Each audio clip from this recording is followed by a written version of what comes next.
Assalamualaikum warahmatullahi wabarakatuh. Perkenalkan, nama saya Fatih Rizky Ahmad Robani dengan NPM 211000100. Di sini saya akan mempresentasikan dua subbab, dan subbab yang pertama adalah perjanjian kerjasama penelitian untuk peningkatan atau perbaikan standar hidup masyarakat luas. Perjanjian kerjasama yang dilakukan oleh perusahaan yang tergabung dan menjadi anggota asosiasi suatu industri, di mana penelitian sering membutuhkan dana yang besar, sehingga kerjasama dalam penelitian sering dilakukan secara patungan dan kemudian penemuan atau hak patennya akan dinikmati bersama. Dalam konteks persaingan usaha, essential facility diartikan sebagai fasilitas untuk memproduksi sehingga dianggap sangat penting atau wajib ada dan diperlukan deemed necessary oleh seluruh pelaku usaha untuk beroperasi atau berproduksi dalam suatu industri, dan fasilitas tersebut tidak mudah untuk dimiliki, dibuat, atau dicontoh. Kemudian ada contoh untuk jenis barang essential good ini sebagai contoh.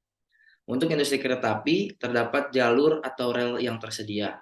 Yang kedua, untuk industri penerbangan, terdapat jumlah ruangan yang tersedia di pelabuhan udara. Dan yang ketiga, untuk industri pembangkit tenaga listrik, jaringan distribusi dan transmisi. Manfaatnya ialah untuk peningkatan atau perbaikan standar hidup masyarakat luas, meningkatkan kemampuan bersaing di antara anggota asosiasi atau pelaku usaha itu sendiri. Dan yang ketiga, modal yang dibutuhkan untuk membangun bersama fasilitas yang dibutuhkan akan jauh lebih murah bila dibandingkan dengan dikerjakan sendiri.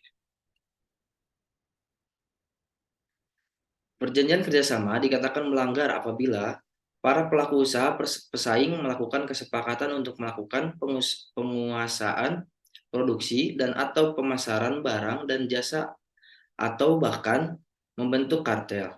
Sehingga yang perlu dicermati adalah jangan sampai pengecualian yang diberikan dengan menggunakan alasan kerjasama, penelitian yang akan meningkatkan standar hidup masyarakat luas justru dipergunakan sebagai fasilitas kartel. Sebab kedua yaitu ada perjanjian internasional yang telah diratifikasi oleh pemerintah Republik Indonesia. Hukum internasional merupakan hukum yang sebagian besar terdiri dari prinsip-prinsip dan aturan yang mengikat negara-negara sebagai subjeknya dan karenanya ditaati dalam hubungan antar negara.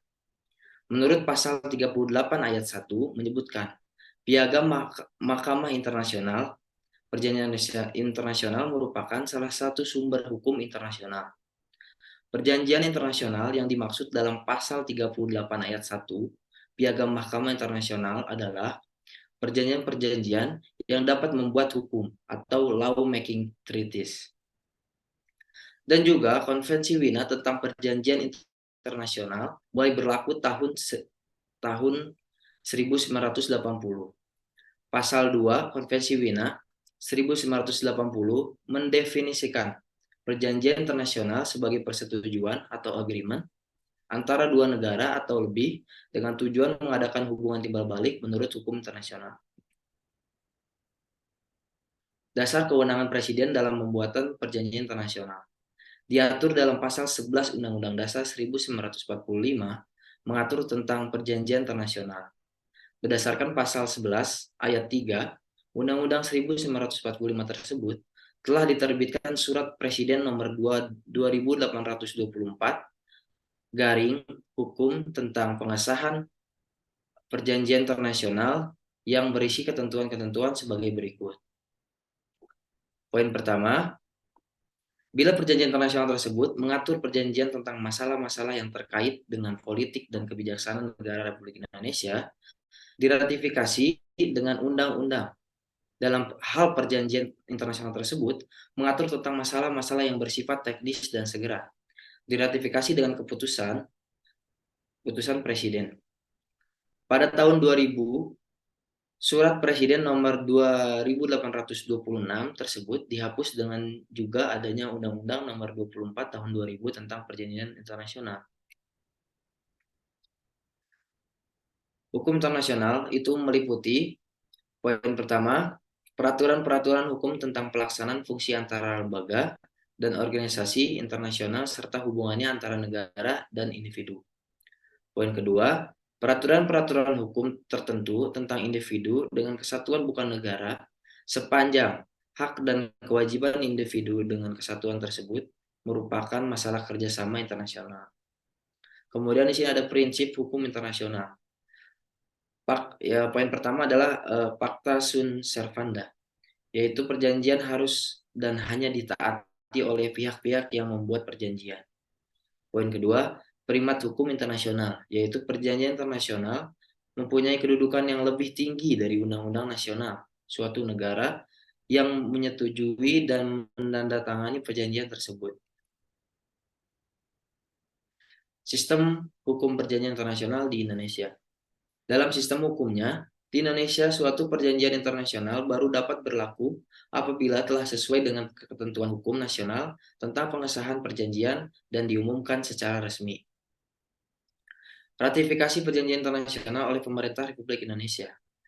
Dalam sistem hukum nasional Indonesia, meskipun suatu perjanjian internasional telah diratifikasi dengan undang-undang tentang pengesahan ratifikasi, tetapi perjanjian belum dapat dilaksanakan apabila tidak sesuai dengan isi ketentuan peraturan perundang-undangan nasional yang mengatur tentang materi yang sama dengan yang ditentukan dalam perjanjian yang diratifikasikan tersebut.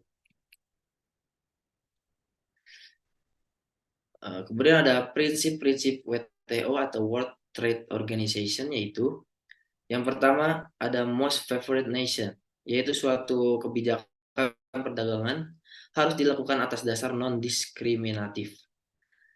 Yang kedua ada prinsip National Treatment, yaitu produk suatu negara anggota yang diimpor ke dalam suatu negara harus diperlakukan sama seperti halnya produk dalam negeri.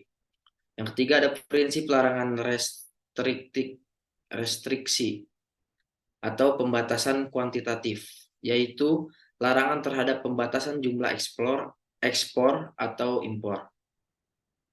Yang keempat ada prinsip perlindungan melalui tarif, yaitu WTO atau World Trade Organization hanya memperkenankan tindakan proteksi terhadap industri domestik melalui tarif atau tidak melalui upaya perdagangan lainnya.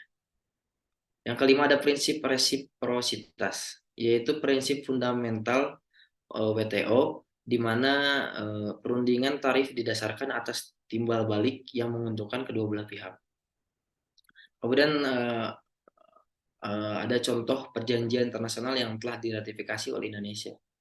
Di sini Indonesia menandatangani Uruguay Round Final Act atau GATT di Marrakesh, Maroko pada 15 April 1945 dan diratifikasi oleh Indonesia pada tanggal 2 Desember 1994 melalui Undang-Undang Nomor 7 Tahun 1974 tentang pengesahan Agreement on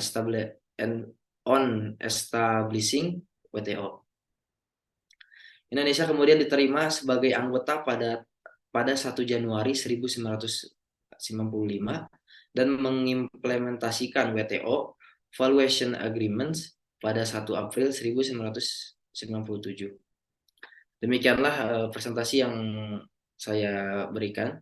Terima kasih telah mendengarkan. Wassalamualaikum warahmatullahi wabarakatuh.